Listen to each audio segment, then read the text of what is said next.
Thank you so much. It's good morning. It's a pleasure to be here today with everybody. So one of the questions that we consistently get asked from our clients is how to invest in the transition, and specifically how and where to invest in the transition. So that's what I'm going to talk about today. I will start with just by saying that for most of our competitors, let's make sure these slides switch. So for most of our competitors, when they talk about sustainability, they talk about ESG.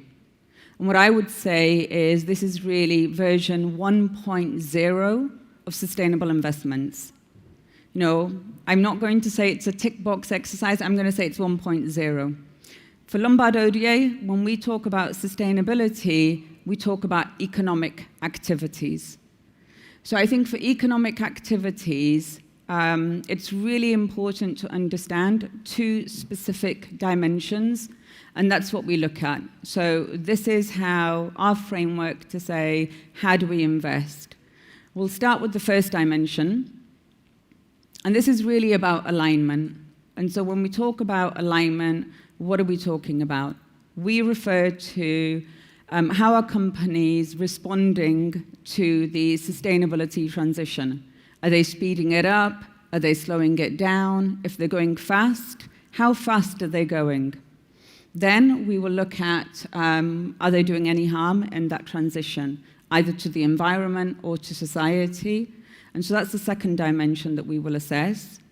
And then we'll look at governance. You know, do they have robust safeguards in place? So those are the alignment dimensions that we will initially look at when we're looking at how to invest in the transition. Simultaneously, we will go further, and then we will look at, you know, what we define as green alpha. So which are the companies, and I think this is the really exciting part actually, you know, which are the companies that are going to capture new or shifting profit pools? And so we spend a lot of time looking at this specific dimension as well.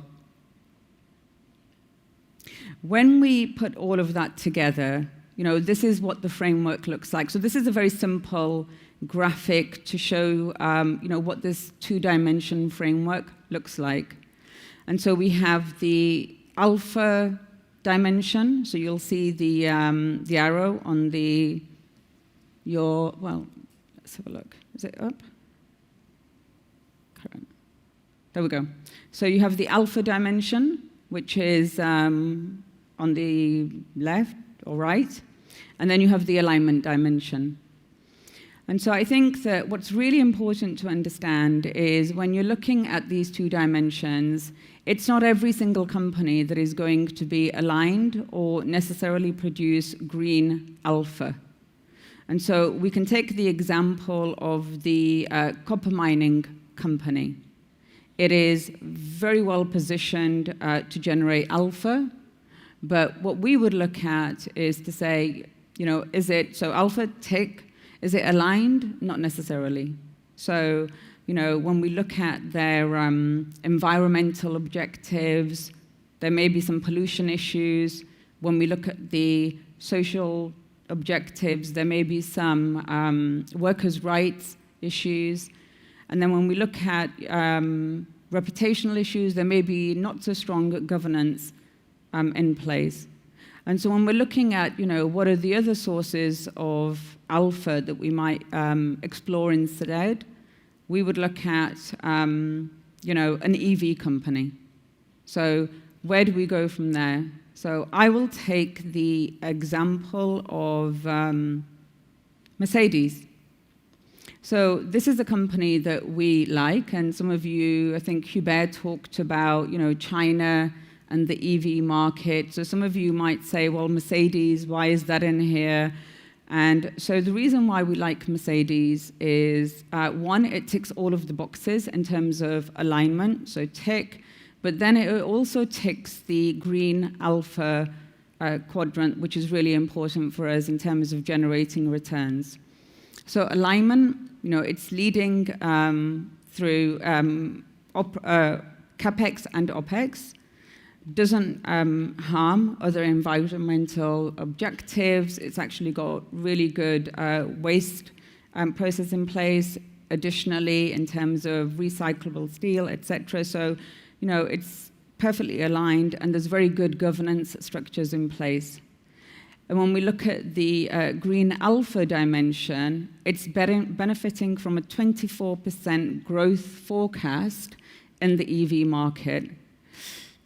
Unlike the China example, which also presents a huge opportunity, what Mercedes is doing really well is it's really tapping into and focusing on the fastest growing luxury segment. So that's the space that they're playing towards, which makes it a really attractive opportunity. It's also very rapidly converting its ICE vehicles to electronic vehicles as well. And then finally, the earnings part. It is generating earnings well above the sector that it's within. I think when the one final point that I would say is just because you see the three colors there, the red, the gray, and the green, I think it's important to just explain what those are. So the green companies are the ones that are the fastest aligned in terms of the transition, so they're green. The gray is companies that we would map that would be neutral. They're not speeding up the transition, but neither are they slowing it down. And then the red ones are the ones that we would say actually are harming and harmful for the transition. So we would probably stay out of that space and look at the other spaces as well. So we talked about Mercedes, and that's a company that we believe is aligned, ticks the alignment and the green alpha. And as I said, not all companies that are aligned necessarily generate alpha. So I'm going to take the example of a green cement company.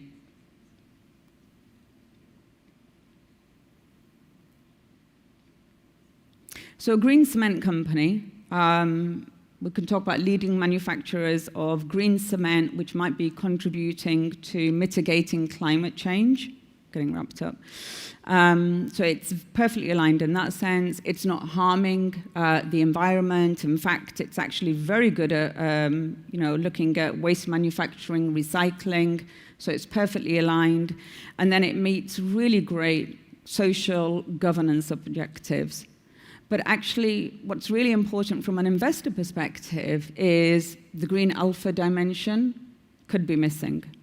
And so when we look at, what might we invest instead, and given the transformation that's happening in the building sector, timber could be a good example. So a lot of people will look at that and say, is that where the next opportunity lies? It could be a good example, but we're going to go one step further. It's a very niche market. In terms of projections for growth, it might just be 1 to 2% a year. And so what we might look at instead is a stronger alpha opportunity. I'm going to talk about simulation software. So when we talk about alignment, it's within the gray. It's not harming the transition. It's not slowing it down, but it ticks the green alpha dimension. So there are rapid changes and disruptions that are happening in the building materials, design, engineering technique. So these changes are happening super rapidly. What that will mean is that the way that buildings, because new materials are being used, a lot of the building design is relying on simulation software, just to see how will these new materials adapt into new buildings. And so why we like that, it's got high intellectual property rights, so it's quite unique. It's competitive. There's not a lot of other people out there looking at it, and there's high capital efficiency. So that's an opportunity where we might look along the value chain and saying, okay, from cement to building materials to timber to simulation software, how does that value chain evolve, and what are the investment opportunities out there? The one thing that I would say is that we have to have a bit of a reality check. Because when we look at the global economy today, actually only 15% of the MSCI World companies are green. And so we have to be super, super pragmatic when we are designing investment universes to make sure that we don't actually miss out on all of the opportunities that exist. And this is when we talk to clients and they say, well, okay, well, 15% is interesting, but where do we actually invest? Because that's super narrow. And so when we're designing those investment universes, as I said, we have to be very, very pragmatic. So the sweet spot in terms of investments is the quadrant there. There are grey opportunities, there are green opportunities, and that's the space that we play within. And Hubert mentioned that there are 3 key areas that we would look at as investments. So this is where we really start tapping into the green alpha opportunities. So energy, we said that we need to electrify 70% of our economy by 2050. That is going to throw out tremendous investment opportunities, which we'll come to look at what some of those are. Land and oceans. We talked about, how much we need to return in terms of agricultural land and, back to nature. And then materials. And what does that relate to in terms of strategies, investment opportunities? We've heard it this morning already in terms of electrification. That is going to throw out tremendous opportunities. And so I think future electrification, we will have a panel on this afternoon and we'll talk about some of those examples as well. What's really encouraging, just on the panel earlier, we talked about the circular economy. And so that is also going to throw out tremendous opportunities. And then specifically in land and oceans, again, it was talked about on the panel around the circular economy is around food systems. So those are in the public space. And then in the private space, additionally, sustainable private credit. We talked about that. That was mentioned earlier in terms of how much investment opportunities exist. Nature.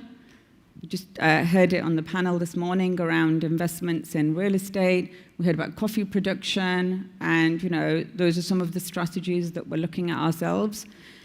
And then again, recycling, plastic circularity. So there's a lot of opportunities out there when we talk to clients where they can actually invest.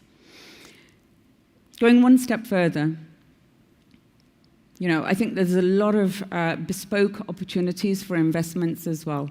And so some of the solutions that we're able to design for our clients, and we work in partnership with them, I will mention Target Net Zero, Thai Equity. I think Target Net Zero is a really, really innovative space, full stop.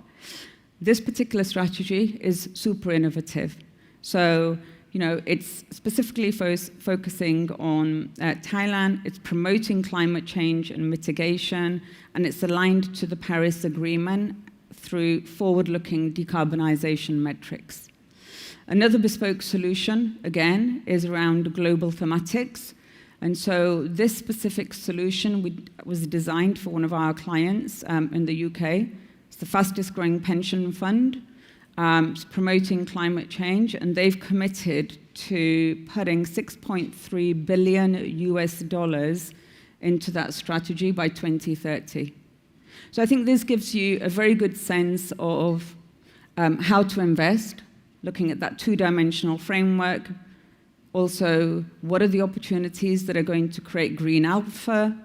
But then specifically, the strategies out there through the 3 pillars, which will yield the biggest investment opportunities, as well as bespoke solutions that might be available. That's it.